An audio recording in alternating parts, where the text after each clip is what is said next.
अच्छा भैया, हम गायक कलाकार विराज चौहान आपके बीच में एक चौहानों की पहचान बिरहा भेज रहे हैं।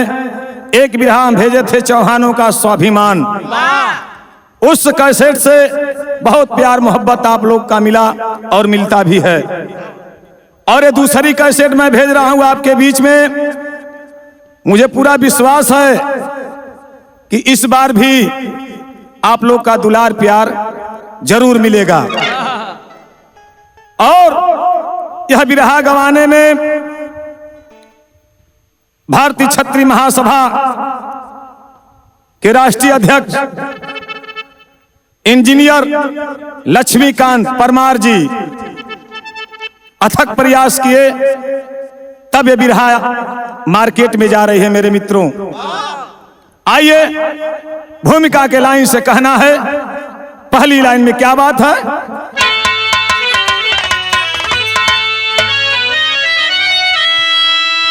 वंश चौहान छत्री कहीं नाम लोनिया, खानदान उनका बताने चला हूं।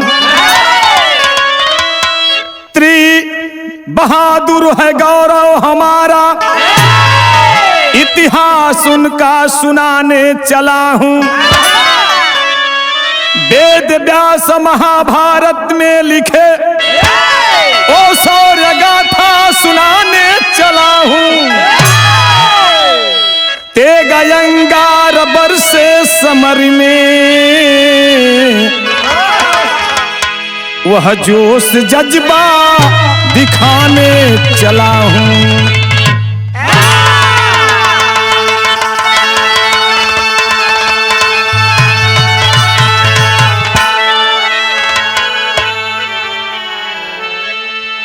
यहां एक लाइन गजल के नमूना लगल मास्टर।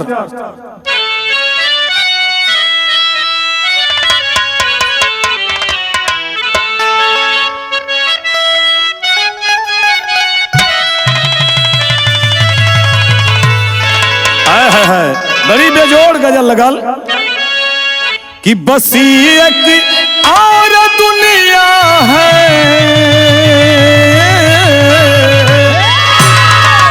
अरे बसी एक और दुनिया है इसी संसार के नीचे। बसी एक और दुनिया है,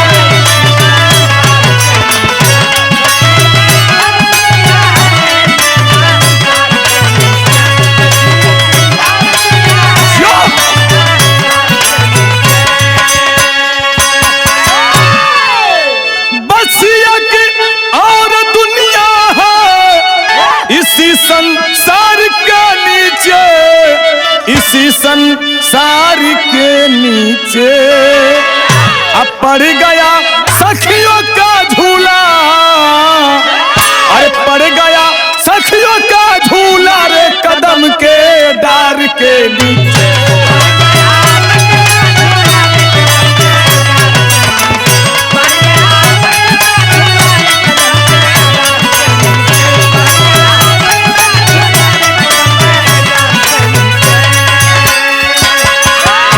लेकिन भाव में कहे के पड़ गया, क्या कहे के पड़ गया?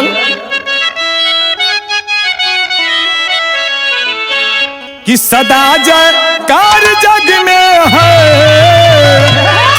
अरे सदा जयकार जग में है, धरा ये प्राण प्यारी है।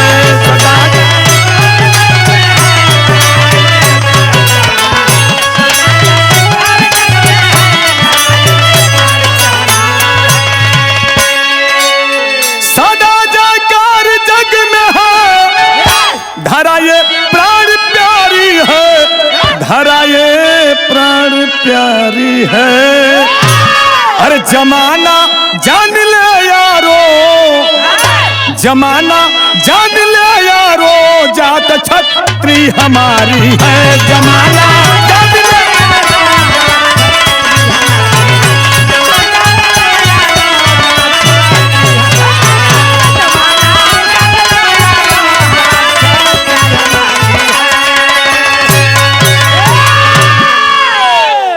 बिरहा शहर के माध्यम से शुरुआत बा।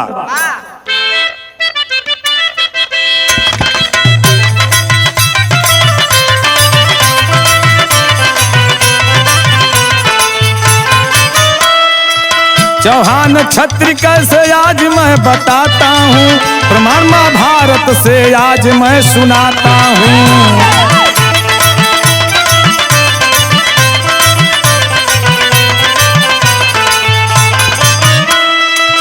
क्षत्रिय चंद वंश में कुरु का वंश हुआ, कुरु पुरु अयाति का उज्जवल हंस हुआ।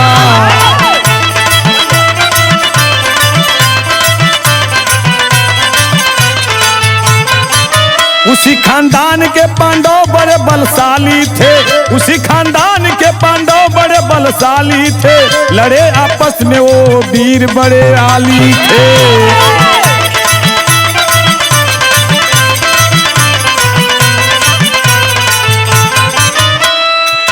अंत में करो जो अन्यायी थो मारे गए, पाप के भार से रण में संहारे गए।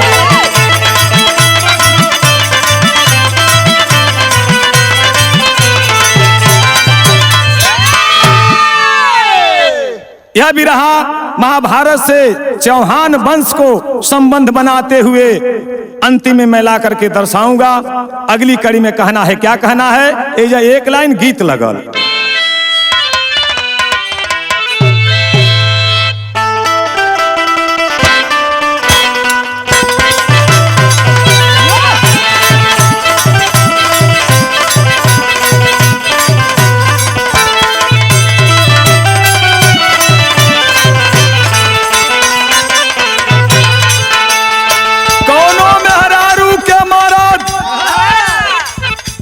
रास्ता धैले बा विदेश का, कहला आई जात हुआ तो लहले जा कुछ, बड़ी बेजोड़ चीज देहले बा हो, बड़ा प्यार करत रहे हो। क्या कहले बा, एगो चुमा ले जा गाल में, एगो चुमा गाल में संगति लोल जरमाल।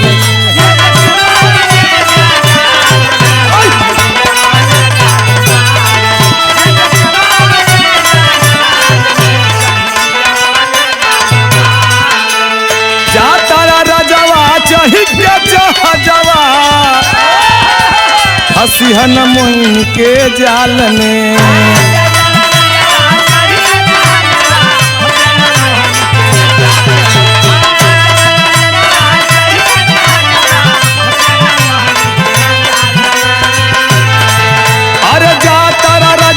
चढ़ी के जहाजवा हसियन मुहिम के जाल में, एगो चुमोल जगाल में सहती लोल जरमाल।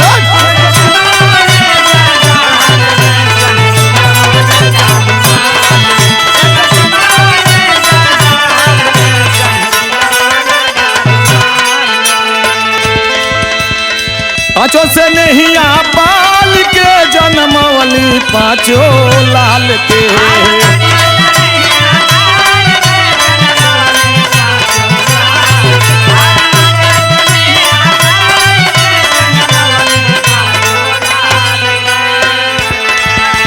द्रौपदी गुजरिया के 5 गो ललनवा, गवा के सुनतनी हाल हो।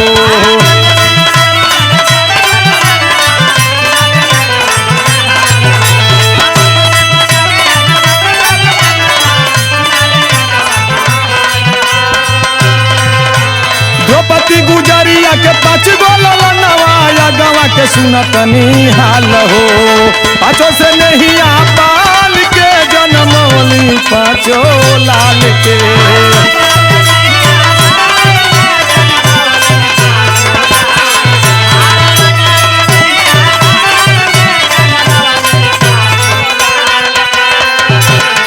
के रहे पाँचों, प्रतिबिंब धर्मराज से भैले भीम से सुत सोम हो।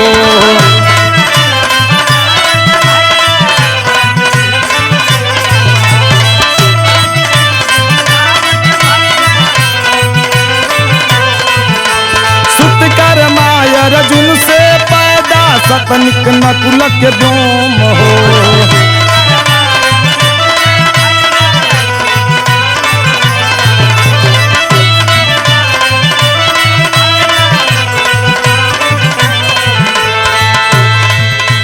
सूत से न सहदेव से भइले देखना समैया की चाल के।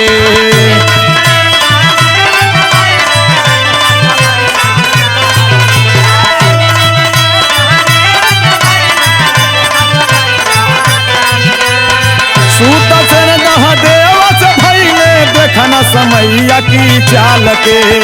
अचो से नहीं पाल के जनमवली पाँचों लाल के।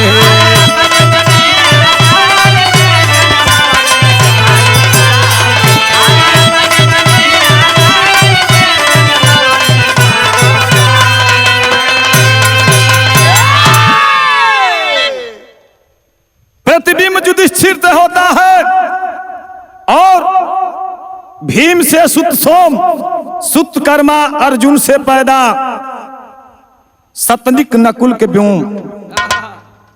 श्रुत सेन सहदेव से भइले ई पांचों जानी पांच जानी से पैदा भइलन। आई पांच जानी जब पांचों जानी से पैदा भइलन मामला बिगड़ गई। लगवा कहानी का होत बा एजा एक लाइन गीत लग गई।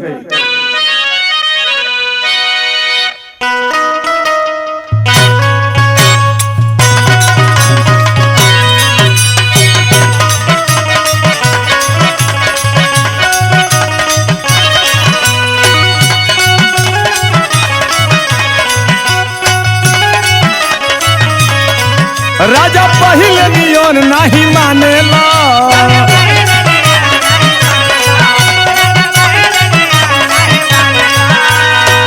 अपना में हर के गोले खजानेला।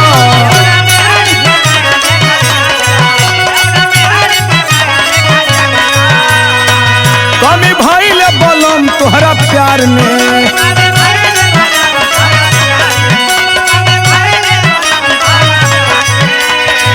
चुजुए कहू सिंगार के नया नेला।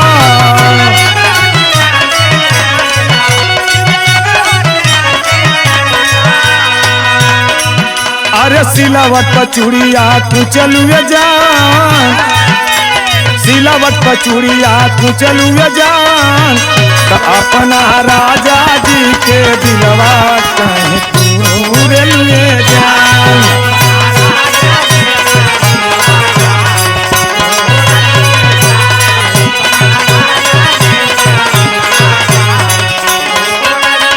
लेकिन यह गीतिया पहलवा गवा एकदम यही में कहा दैया पहली पीर जब आई रे।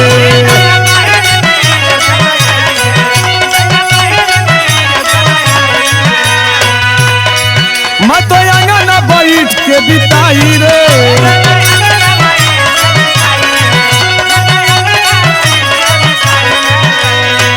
मर गई दैया रे, मर गई दैया रे। ननदो तोर भैया जादू डाले रे, ननदो तोर भैया जादू डाले रे, ननदो तोरा भैया जादू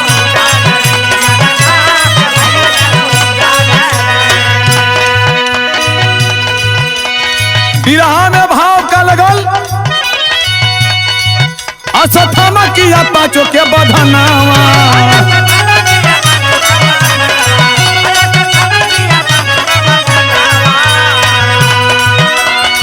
लिखल बाटे महाभारत में बयानावा।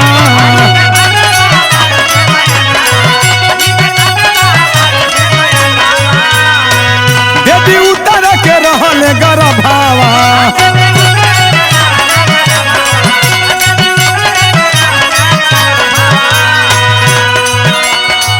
भैला 19 परीक्षित जनावा।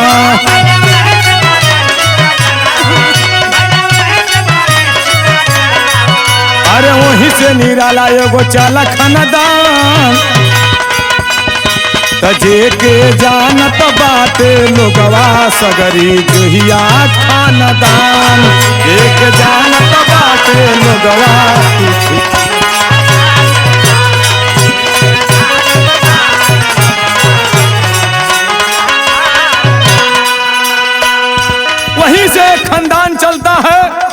जेकर नाम लोग जोहिया के नाम से जाने लन। और जोहिया खानदान आगे का मिलत बा, धर्मराज की विवाहिता गुजरिया हो जेकर देविका बनाम।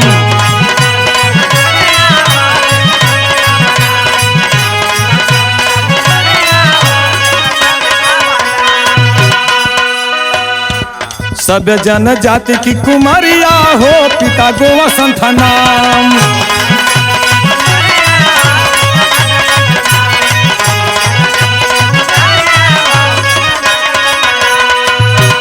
उन्हीं का बेटा ये देवजी महान, उन्हीं का बेटा ये देवजी महान। तजे के जानत बाटे लोगवा सगरी जोहिया खानदान। एक जानत बाटे लोगवा सगरी जोहिया खानदान।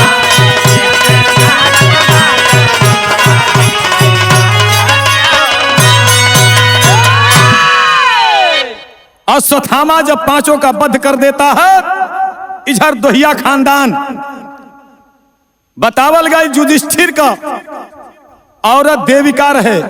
देविका के तन से पैदा एक ठे लड़का भल जेकर नाम एवधेव रखल गयल। वही खानदान का पृथ्वीराज चौहान एक कलयुग में मिलन। ए बाबू एकरे बाद का भइल बा, यहाँ एक लाइन गीत लगल।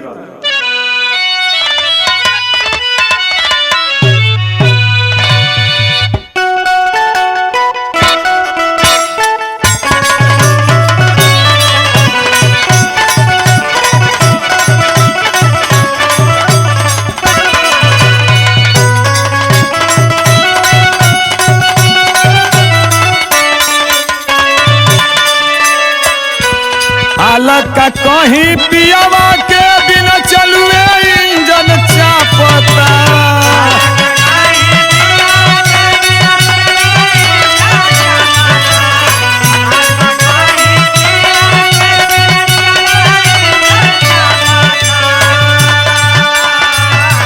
कौनो मेहरारू के मरद ड्राइवर बा, लेकिन ओके पूरा बढ़िया से ड्राइवरी पता नहीं खेगा। जो है ना तहे हला दे गाड़ी एकदम से। पोखरी या गढ़ा या बराबर ना देखे। वो मेहरारू कहल का अलग का कहीं पियावा के बिना चलुए इंजन चापता।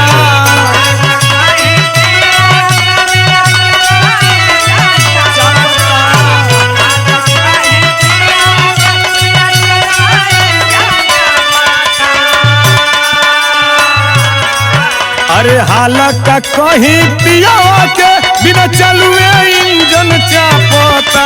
नया नया ड्राइवर अरे नया नया ड्राइवर हर नई धई धई दापता। नया नया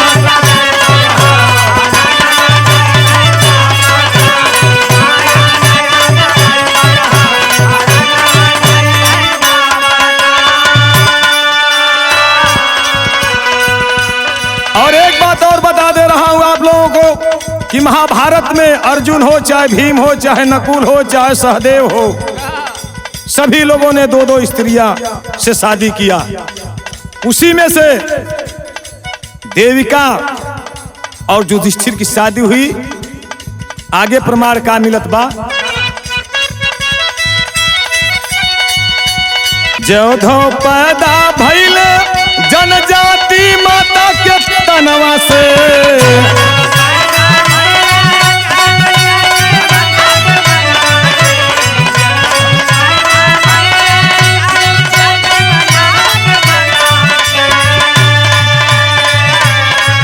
अरे जोधो पैदा भइल जनजाति माता की तनवा से।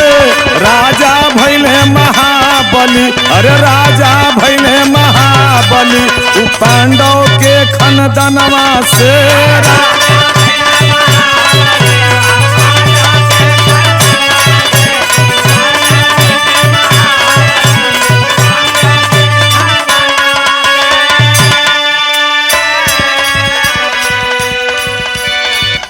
राजा जोधो इतने बलशाली थे, इतने वीर योद्धा थे कि उनके साथ 13 वंश के राजपूत मिलकर के साथ देना शुरू कर दिए। आगे का भाई, बन प्रतापी राजा शासन चलावे,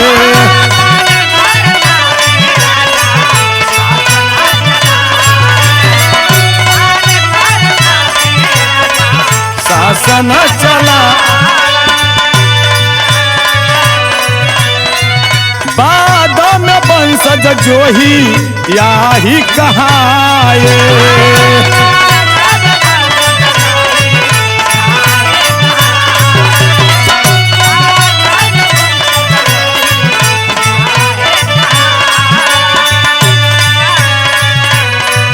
अरे रहे लड़ाकू जोधा 16 वर्ष नयनवा में,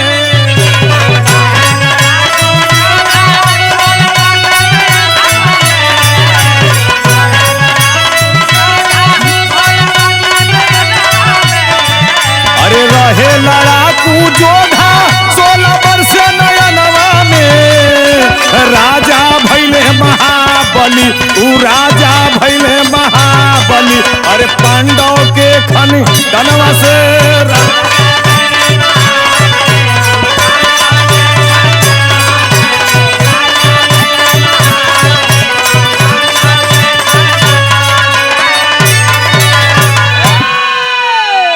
वो 13 वंश इनके साथ चौहान वंश, परमार वंश, भुआर वंश, भाटी वंश, मकवान वंश, गहलोत वंश पांडव के वंशज हैं। इनके साथ मिलकर के युद्ध करना शुरू कर दिए और प्रतापी राजा बन गए। लेकिन यहाँ बिरहा के शैली में कहे के पड़ गल का भयल,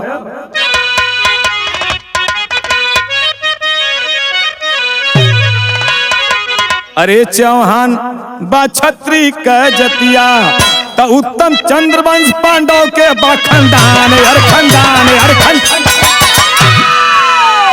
चौहान बा छत्री का जतिया। ए बाबू, यह प्रमाण मिलता है कि चौहान वंश राजपूत के श्रेणी में है। आगे कहानी आपको क्या मिल रही है, यहाँ एक लाइन गीत लग गई। कौन गीत लग गई? बड़ी बेजोड़ गीत बा भैया।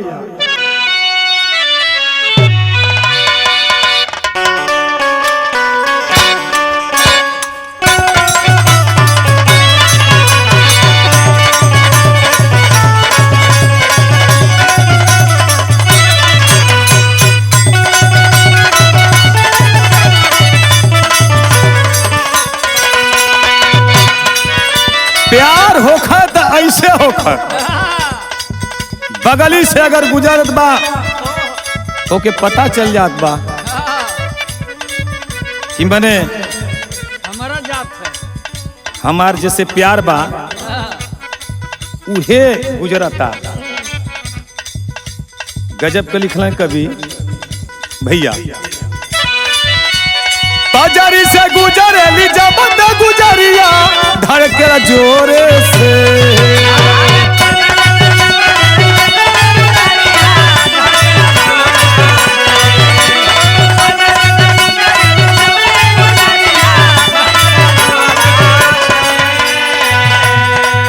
अरे बाजारी से गुजरेली जब गुजरिया धड़के जोरे से, एक ही गो दिल बाट सीना के भीतरिया, एक ही गो दिल बाट सीना के भीतरिया, उहो दिल लागल तोरे से।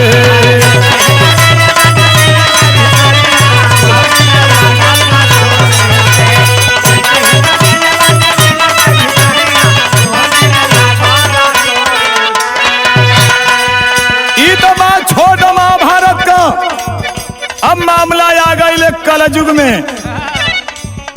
कलयुग में भइल का,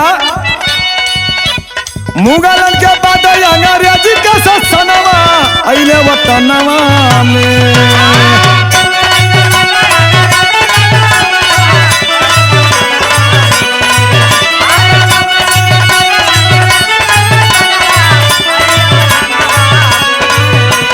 मुगलन के बाद अंग्रेजी के शासनवा अइले वतनवा में, लूटता बदेसवा के मोरे देई मनवा, लूटता बदेसवा के मोरे देई मनवा हमारी चमनवा के।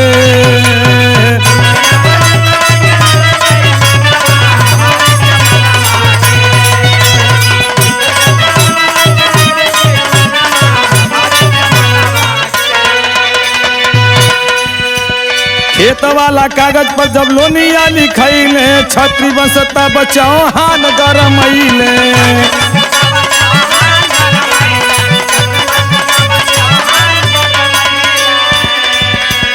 हेठ नहीं होई राजा पुत वाला सनवा, बोल सभी मनवा में।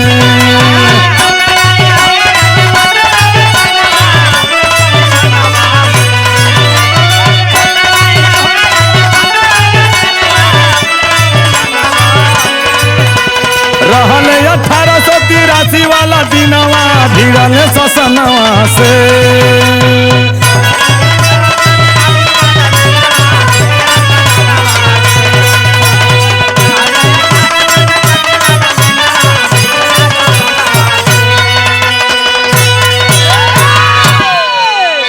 बाबूजी जब अंग्रेज आए मुगलों के बाद, और इस चौहान वंश को लोनिया जब नाम मिलने लगा, उस समय 1883 की बात है।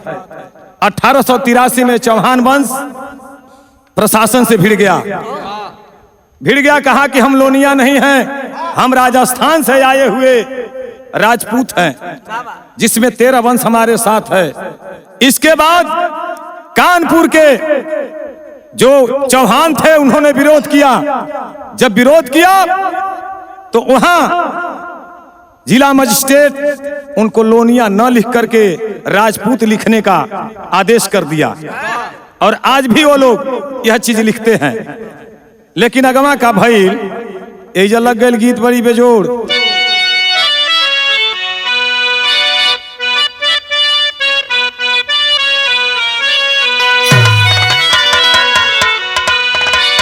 अरे संगठन बनवले बीरवा,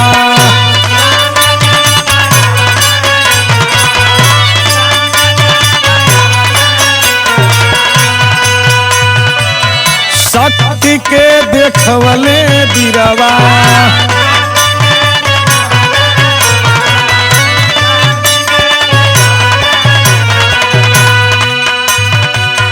दिन में सुताला छत्री, शाम से जगवले बीरवा। संगठन बनवले बीरवा, शक्ति के देखवले बीरवा।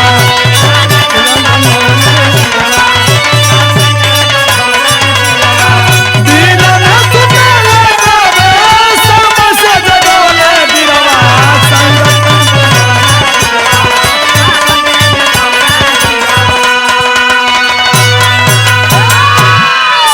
संगठन तैयार हो जाता है मेरे मित्रों। जब संगठन तैयार हो जाता है तो हुआ क्या?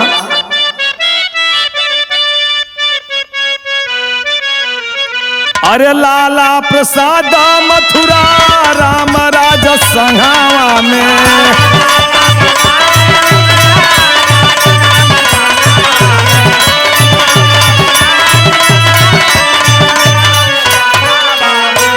हरि प्रसाद रंगले वीरता की रंगावा।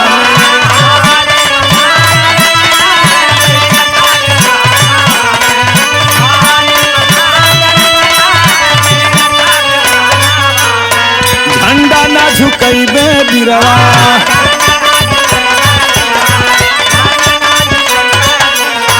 नारा लगवले बीरवा।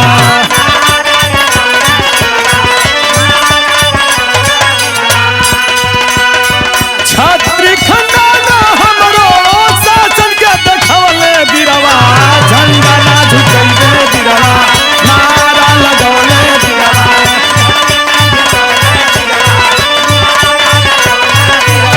छत्री खंडाना हमरो शासन के देखवले बीरवा।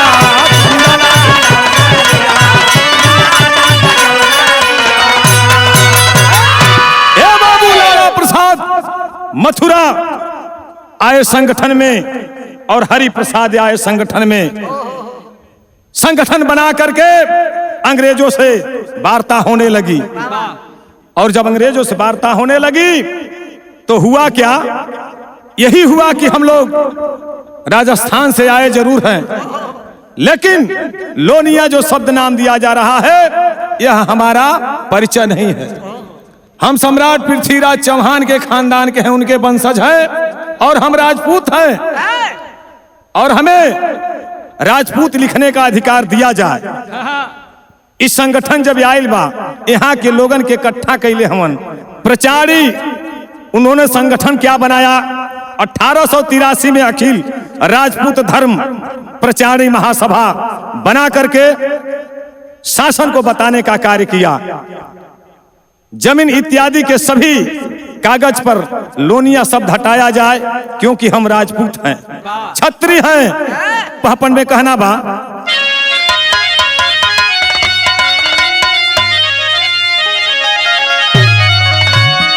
कि ये वीर जब छत्री का हुंकार एकता बन गईली।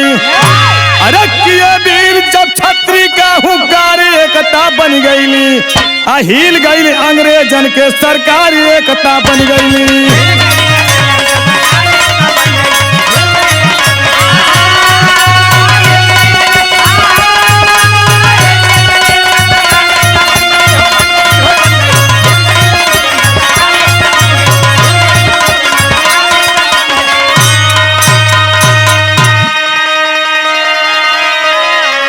अरे लाला प्रसाद मथुरा जी सभा में बुलाए, महोबा के राजा जनेंद्र सिंह आए।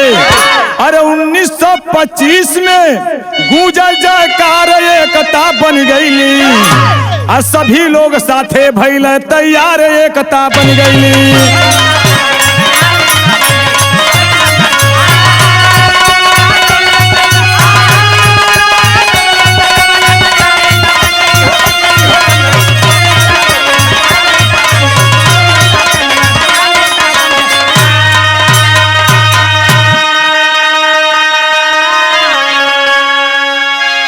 यह बात 1925 की है मेरे मित्रों। लाला प्रसाद मथुरा और जनेंद्र सिंह आते हैं, महोबा से आकर के सब लोग मिल करके वह एक संगठन बनाते हैं। तो आल्हा में प्रमाण मिल का प्रमाण बा,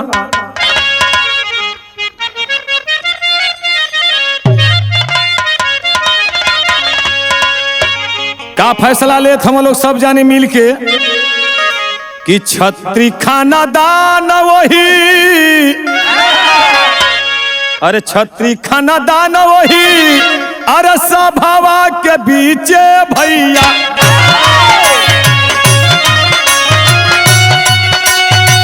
फैसला सुनौले का होके तैया,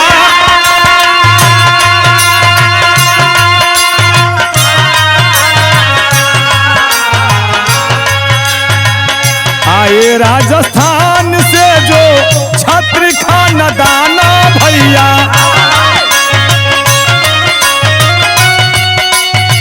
सही बात बाते हुए बंसाऊ हमा,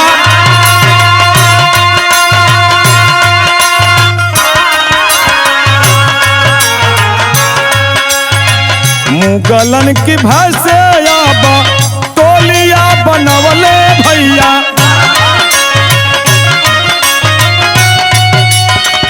एक हो खाई जाई सब होके तैया,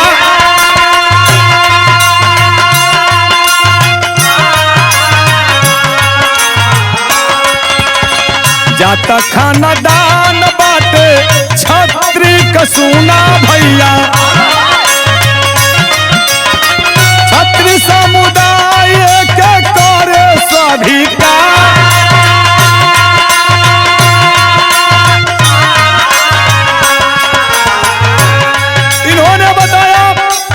कि जब मुगल राज हुआ औरंगजेब का, तो उन्होंने धर्म परिवर्तन कराना शुरू कर दिया और जबरदस्ती इन राजपूतों की बेटियों से शादी करना शुरू कर दिया। अपनी मान मर्यादा बचाने के लिए, धर्म को बचाने के लिए ये लोग राजस्थान से पूर्वी क्षेत्र में पलायन कर गए गाजीपुर, बलिया, बनारस, मऊ, जौनपुर, भदोही, इलाहाबाद, चंदौली से लेकर के बिहार तक ये लोग जाकर के फैले हुए हैं मान मर्यादा बचाने के लिए। लेकिन हुआ क्या, 1926 वाली आइल समैया भैया, एक होके चली दिहले बीरावा जूझा।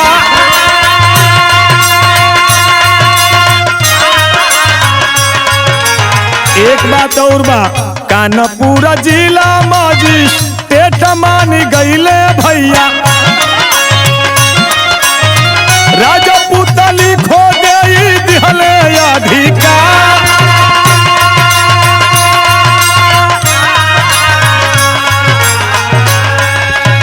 अखिल भारतीय क्षत्रिय महासभा और राजपूत हितकर्णी सभा, ये दो सभाएं थी, दोनों एकत्रित हो गई, एक में हो गई और एक में होकर के काम करना शुरू कर दी। तो हुआ क्या, 1985 में भी लाया हो गईली भैया,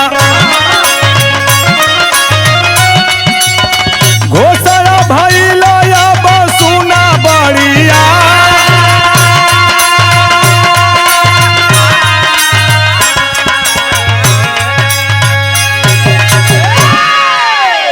सड़सठवें अधिवेशन में करीब करीब 12,000 पूरे देश के राजपूत आए थे। कौन कौन लोग आए थे, राजा सिंगराम मऊ और राजस्थान से राजा लक्ष्मण सिंह डुंगरापुर के, दोनों लोग आमने सामने होकर के विचार विमर्श किया। और विचार विमर्श क्या किए, मेन पॉइंट अब आ गई, खड़ी लग गई।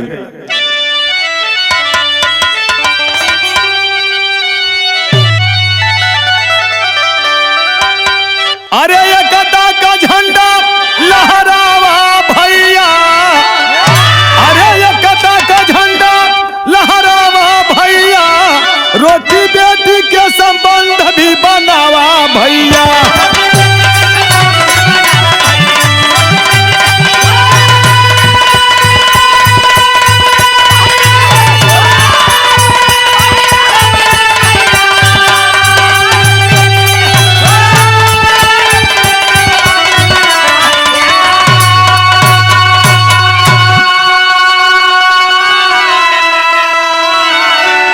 फैसला लोग सुनाते हैं, यही फैसला सुनाए कि छत्री घराना हमारी बतिया लमान हो, शादी ब्याह करा छत्री हुए चौहान हो।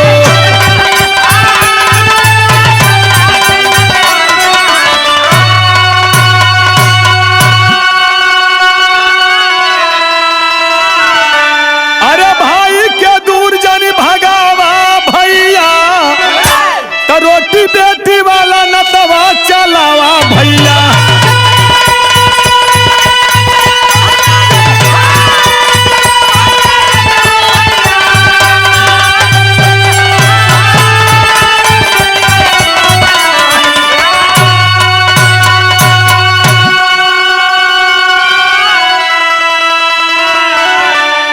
उन्होंने इस निर्णय को सुनाया, लेकिन अगली बिरहा में मैं बताऊंगा कि क्या फिर हुआ। आगवा का बतिया काबा कि अब जन के हमनी के भरमावे, इंजीनियर लक्ष्मीकांत सबके समझावे।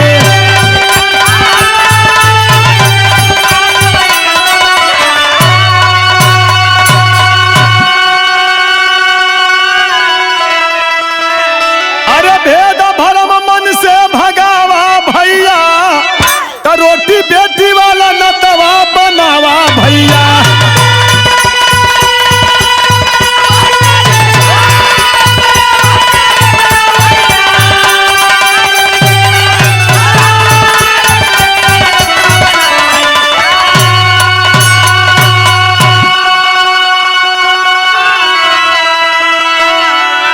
बिरहा समाप्ति के कगार पर है मेरे मित्रों, लेकिन मैं एक बात कहना चाहता हूं इस चौहान वंश के लोगों के, 13 वंश के लोगों से, कि आप लोग लक्ष्मीकांत सिंह का साथ देने का कार्य करिए मेरे मित्रों। जिन्होंने इस समाज को जगाने का कार्य कर रहे हैं, और उनके साथ में हैं विश्व चौहान वंश फाउंडेशन के उपाध्यक्ष इंजीनियर परमानंद चौहान जी हैं।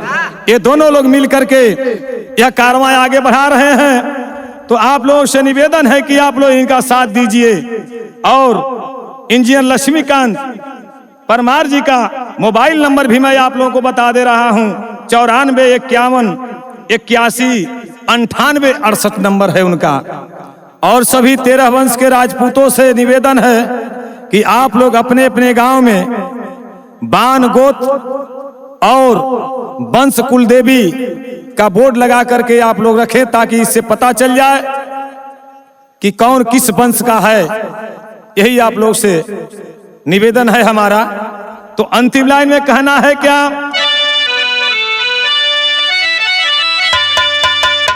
अरे रहो बना के होश, अरे लिख के कभी कहे संतोष हो।